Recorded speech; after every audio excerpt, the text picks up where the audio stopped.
What's good, y'all? We're back with the Legalish podcast. It's James, And Bianca. and we are back, this time live in living color. For real, for real. I don't think the youngins even remember what In Living Color was. Nope. But if they don't, go on YouTube and watch it. It's funny. Actually, then again, they might be offended by some of the things that are on it. Yeah, very much so. It's kind of like how, what's that show? All in the Family. Like when you watch it now, before it starts, it has that little disclaimer of like, these things were really racist back in the day, but it's different times. Oh, they actually put that on that now? Yeah, like at the beginning of the show, they have like a little disclaimer that says like a lot of these jokes were at a different time than now, so. It's sad that you have to have warnings for satire now. Like, Yeah, you would think that it would be really, really clear to people that, yeah, this is making fun of these people. But I guess not. Not now. Not today. yeah, not at all. But we are back. Did y'all miss us? Because we definitely missed you. And y'all can go ahead and blame James as to why we haven't come back on earlier than now. Wow. Wow. Just throwing you See, under the bus. exactly. But we Yeah. came back with something extra. So if you're listening to this in your car, like maybe you normally did back when we were recording regularly, then you're just hearing this. But if you want to see us and you're listening to this right now, you can actually watch this as a video feed. We're recording it as video now. So that's something new that we're trying in bringing this back. So, we were gone for a while, but we came back with a little bit extra for you. You get to actually see us now. Definitely. And we should probably remind the people who we are and what we do. And also if there's any newbies that are listening to us for the first time, too. Yep. So I am James Jones, and I am a Boston based startup attorney. I work with early and mid stage startups in doing all of their transactional work, like starting their companies and whatever paperwork they need, contracts, along with doing their investments and all the other stuff. And I also do a little bit of teaching at BC Law with a transactional law class and some other stuff that I do there as well. Yeah. So can you hear me? Oh, yeah. All right, sorry. Okay. So I'm Bianca. I am an immigration attorney and a law firm strategist. So as an attorney, I help people get green cards, citizenship. I help companies sponsor foreign workers. And as a law firm strategist, I help attorneys to start and grow their own law firms, leveraging social media marketing. Fun stuff. Yes, and if you are a lawyer and you are looking to get into social media, she is the person to talk to. Believe me. I mean, I do know a little thing or two about the social media. Not to I'm toot my own horn or nothing, but toot toot. I did start my practice virtually in 2014 before it was a cool thing to do pre-pandemic. So I'm kind of one of the OGs. I know I don't look as old as I am, but I mean, it's not like you have, tens of thousands of followers on each platform and hundreds of thousands of views and likes and all that other stuff. That's just, it's yeah, not like you know what you're talking about with this at stuff. all. Yeah, I just dabble in this stuff. But in all seriousness, I love marketing on social media, both as a low cost way to get the word out about your law firm and also as an access to justice, initiative. A lot of people need attorneys, but they just don't have access to them. And it's not about them not having the money to hire the attorney. It's just that they don't have an attorney near them. They don't have an attorney that speaks the same language as them. So I'm very big on having people market their law firms on social. All right. So tonight, well, it's night now that we're recording. I don't know where it is or when it is when you're listening, but tonight we are going to be talking about some immigration stuff. Immigration, migrants, displaced people. And since this is your main area, Bianca, why don't you tell us what we need to know? Sure. So when it comes to immigration, So first of all, our immigration laws are old AF. They have not been updated since I want to say September 30th, 1996. That's the last time the immigration laws were updated. We've had a lot of like executive orders and things here and there, but the actual Immigration and Nationality Act hasn't been updated since I was in elementary school.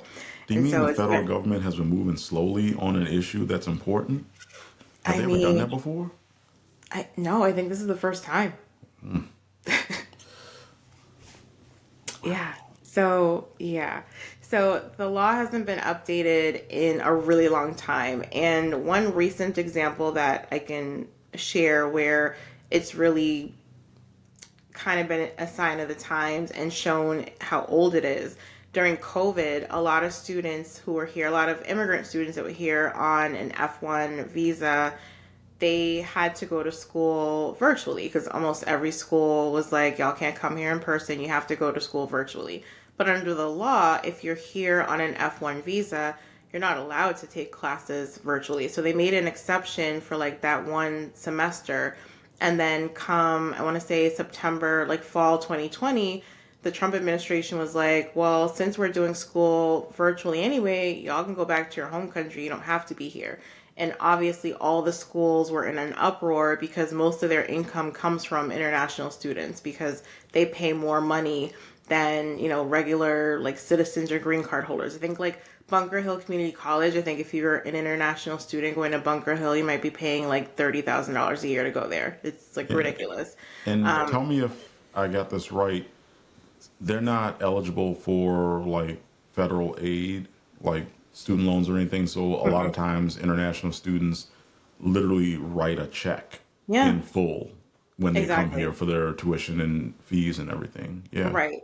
Yes. So the colleges and universities were not having it, and the Trump administration was like, "Psych, just kidding. Y'all can stay here." But just to show you how old these laws are. So every administration promises they're going to do something on immigration, and they don't do anything on immigration because it's just too much to handle. And so as usual, we have, the Republicans are constantly talking about the southern border. Mind you, immigrants come here undocumented through the northern border too. They sneak in. They're just not the black and brown immigrants that are doing so, so we give them a pass. But per usual, we're focusing on the southern border, people coming in, and states like Texas are, doing their best to not show hospitality. They're busing people from Texas to places like Massachusetts, Illinois, New York. So naturally, a lot of in Boston as well. And so a lot of these cities, these states are having what they're calling a migrant crisis where there's just not enough room for anybody to really come here. And so since we're in Boston, we're seeing that in Boston where there are a lot of immigrants coming into Boston and there's just no room for them anymore. And at first, a lot of migrants, so I think my understanding is a lot of the migrants that are coming up in Boston are from Cuba and Haiti mostly. And at first, they were kind of just camped out at Boston Medical. They were kind of in the Melnia Cass area, which, if you're not familiar with Boston, there's like a little area in Boston where there's a lot of people who are homeless, on drugs, or kind of just camped out in that area. So, not necessarily the best or safest place for these migrants to go. So, they're going to the emergency room at various hospitals, which obviously is not appropriate. It's not a shelter. They were going to shelters, but the shelters are also overrun. And so you have a lot of nonprofits in Boston who maybe they're not specific to covering immigration issues. Maybe they're just a homeless shelter or they work with people that are, hungry, so they're trying to fight hunger. Now they're having to deal with immigrants and immigration issues and they're not really equipped for that. And not only that, there's just not enough room for migrants here, really. And so there's not room in the hospitals, there's not room in the shelters. So the state has been paying for a lot of them to stay in hotels, but that's, they're running out of room there as well. And so now they're starting to go into various like rec centers throughout Boston. And earlier today, I saw a clip of a video of a black woman who was being interviewed on Fox News, of all places. And she was just really sharing her, I'll say, disappointment, disagreements. I don't really know the best word to describe how she felt, but she was just basically saying that, this used to be a place for just us, and now they've kind of, it's kind of now just for the migrants. And there's, what about the citizens that are here? What about the Black Americans that are here that couldn't get these resources, and now these immigrants are getting it? It's not fair, and blah, blah, blah. And Fox News knew exactly what they were doing when they picked this Black woman to say what she said, Oh yeah. in that clip. You They always know, find one. They can always find one to say what they need to be said to say, see, all the black people feel this way. yeah. And it's like, as an immigration attorney, obviously I feel for immigrants. I represent them. I help immigrants get legal status all the time. Am I going to be like marching in the streets with a sign that says, yes, let all immigrants come here undocumented? No. But as an immigration attorney, I do understand why immigrants do make that choice to come here undocumented. Nobody wakes up, no one's going to wake up tomorrow and say, gee, I have nothing better to do with my time. Let me traipse up to America undocumented. Let me risk my life to go through this jungle in the Darien, and, let me risk my life and my children's life to get on this cardboard box and hope that we make it to America. Nobody does that. The only reason why they're making those decisions is because things are really, really bad where they're living, and or America has a great, tendency to go into other people's countries, mess it up, and then leave and be like, "Oh, my bad. I guess, well, you're on your own now." And so there's a And then variety of blame reasons. them when they come here saying, hey, you kind of destroyed everything, so we figured Right. we come over. Right. Like, how dare you come here seeking refuge after we just messed up your whole country, you know? So I totally understand why immigrants are coming here. And for all the people that are like, well, they should just wait in line. That line, depending on what country you're from, is, 20 years, 23 years. Like last summer, we saw a lot of people from India who were like this close to being in the front of the line to be able to get a particular visa, like an EB-1 visa. And then the visa bulletin changed, and now they have to wait. Some of them have to wait like another 10 years. So it's not really a fair process. So it's not as simple as get in line and wait your turn, because for a lot of those people, you're talking decades of time. But at the same time too, I can also understand certain Americans' viewpoint, where they might be feeling like, yo, like we have a lot of issues, America. Like we have, people are, we're drowning in student loan debt.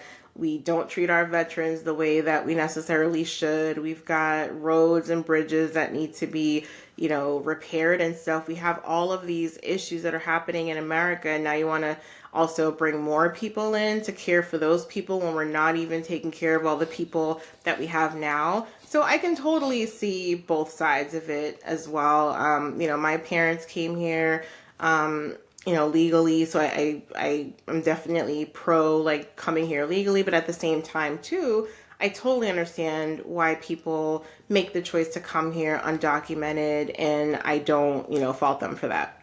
Well, for this most recent group of people, isn't it even so much that like we're seeing like the people here in Boston where like you were talking about they're, like sleeping over on Melnia Cass, and then like now they had to shut down some community centers so that they can have a place for them to stay and everything. But even with them, like, from what I understand, it's not even like they chose to come to Boston in the middle of winter. That it was more that they showed up at the southern border and the Republicans were like, you libs like it so much, ha ha, we're going to pile them all on buses and ship them over to you with nothing.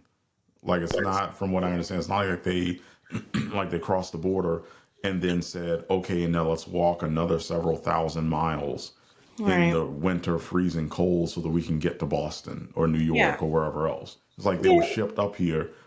And so I can't really understand how people who are here can get mad at the local government for not saying, "Oh, all you people that just got dropped off on a bus, good luck to you in the middle of winter with flip flops and shorts and a t-shirt on, and you don't speak the language, you don't have papers.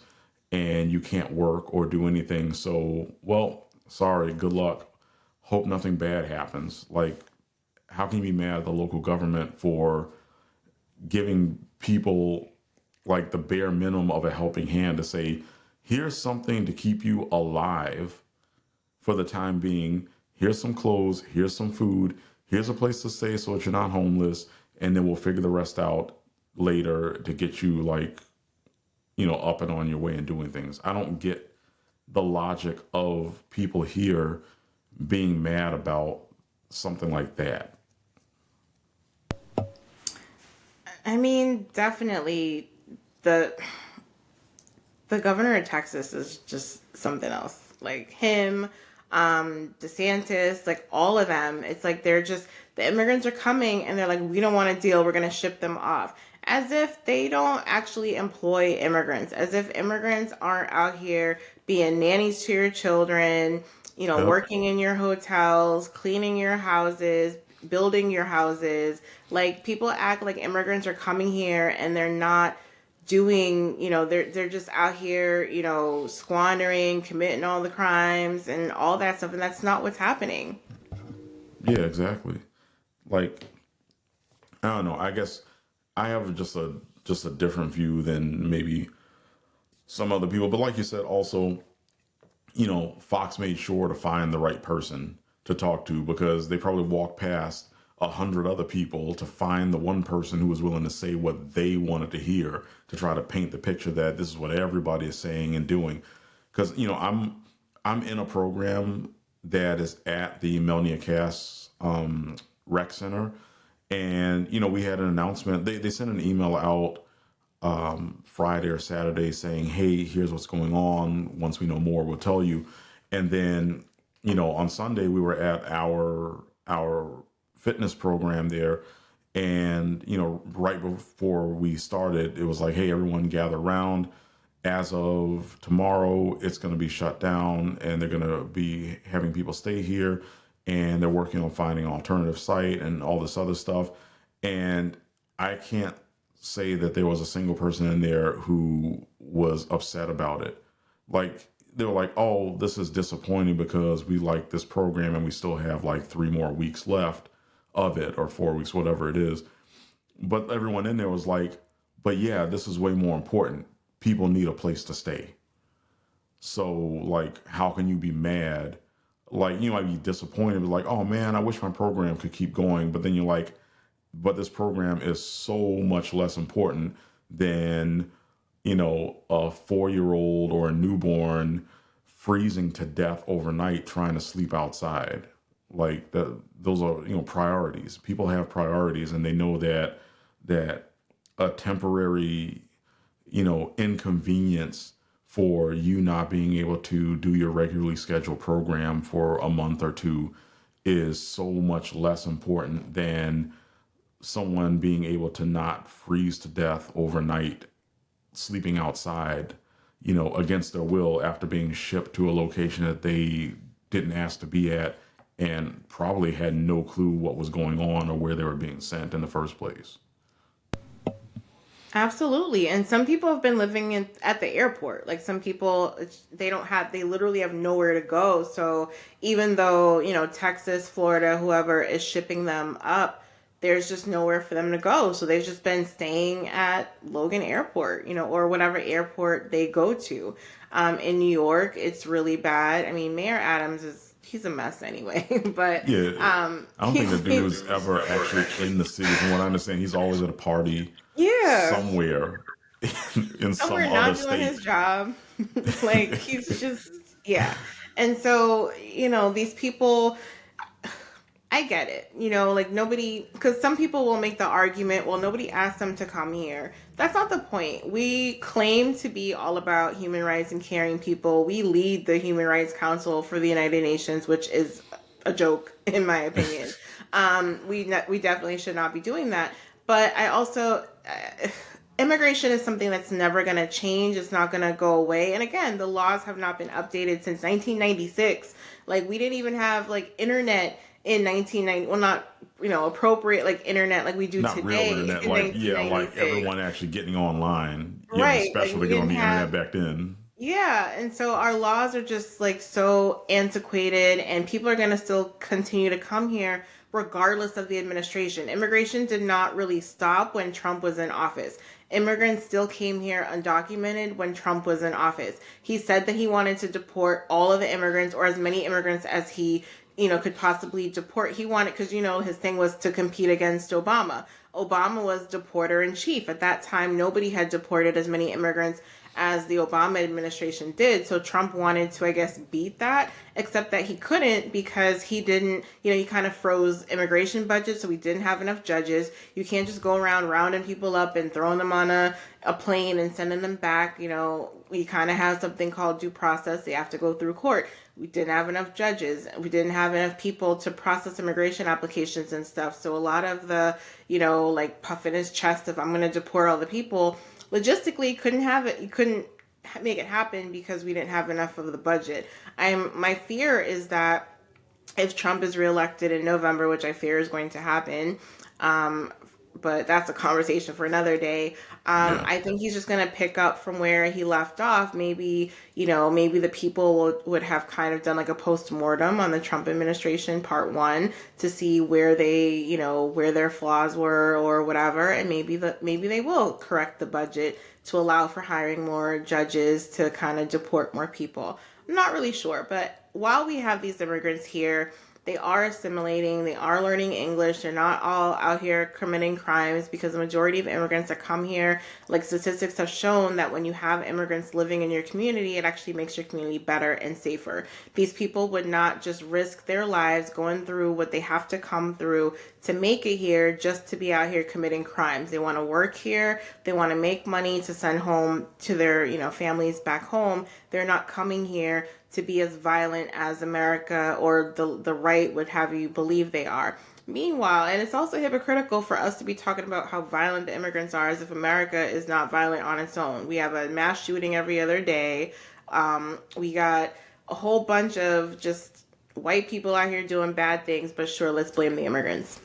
I mean, right. It's like, do you really think that someone would spend a month and a half walking day and night, thousands of miles, just so that they could show up here to rob a liquor store or something? Like, does that make any sense? Like, you could do that literally anywhere. They could have done that in their own country. Why would they risk their entire lives and that of their entire families and all the time and effort and energy and struggle it takes so that they can show up here to rob somebody or whatever other nonsense people say? Exactly. The math ain't mathing on that, but a lot of the Nope. math does not math from what they have to say. But I mean, I like I said, not to borrow a phrase from Trump, but I can see both sides.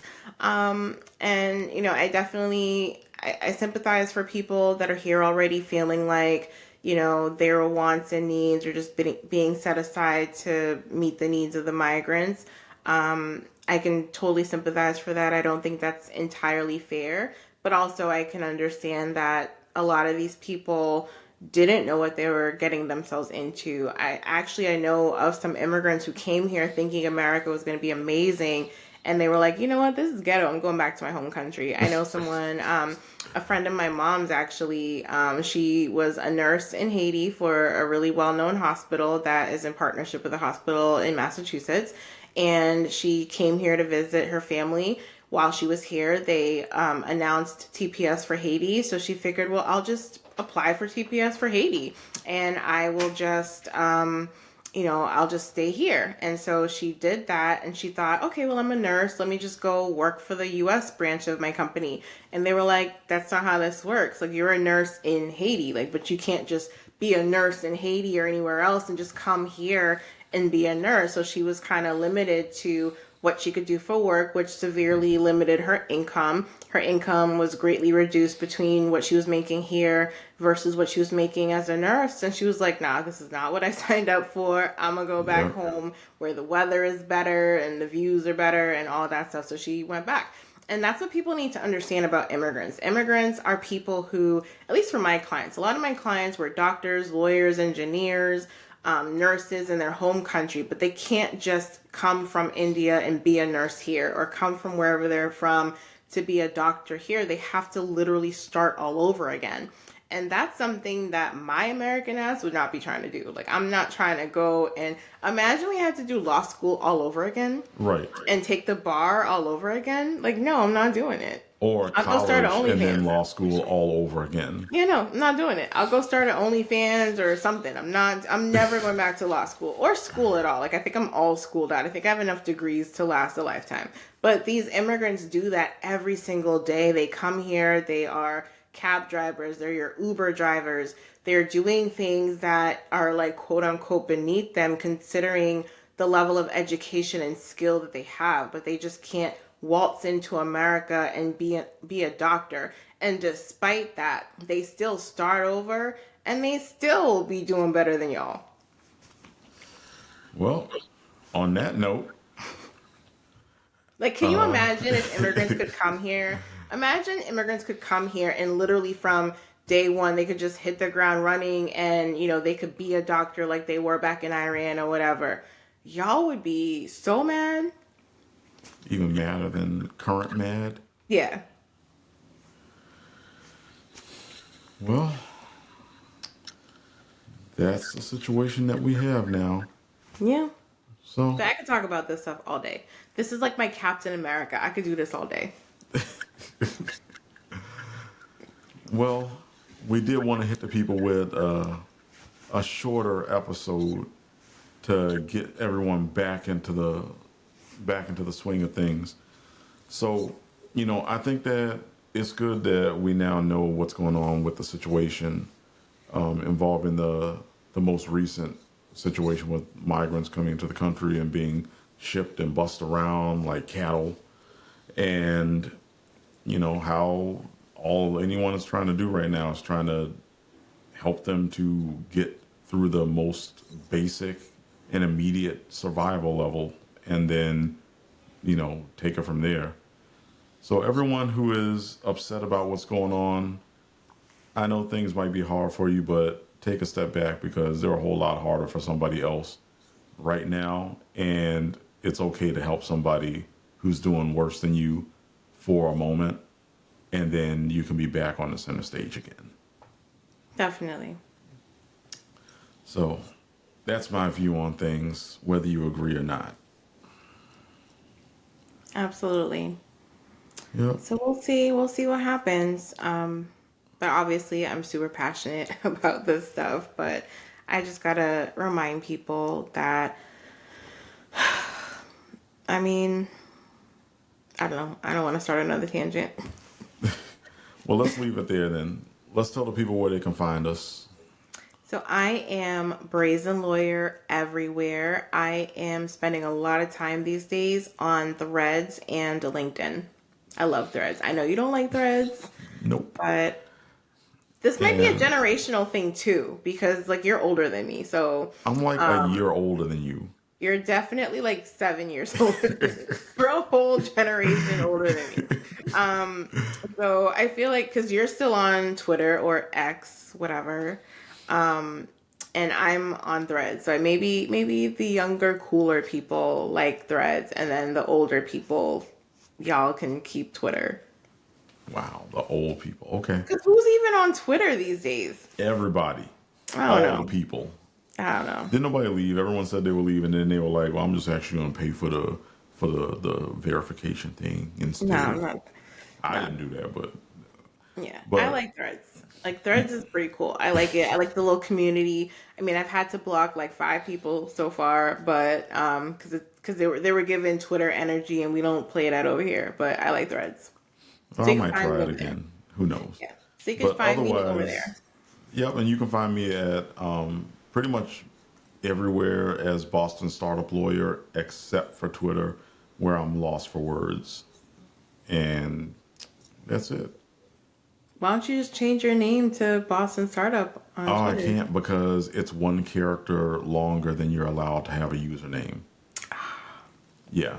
So it's not taken, but it's not taken because you can't Gotcha. actually type all the letters out. Yeah. Gotcha. Oh, well. You can have it on Threads though. I think I do. See, Maybe. see, see. I don't know. All the more reason why you should just give up Twitter. Oh, well. Yeah. Well, people, it was good talking to you. And then you can say it was good seeing us. We can't see you, but Yeah. you can see us now. Yeah. And yeah, we'll be back again a whole lot sooner than like, a year and a half like last time. Yeah. Definitely. But definitely reach out to us.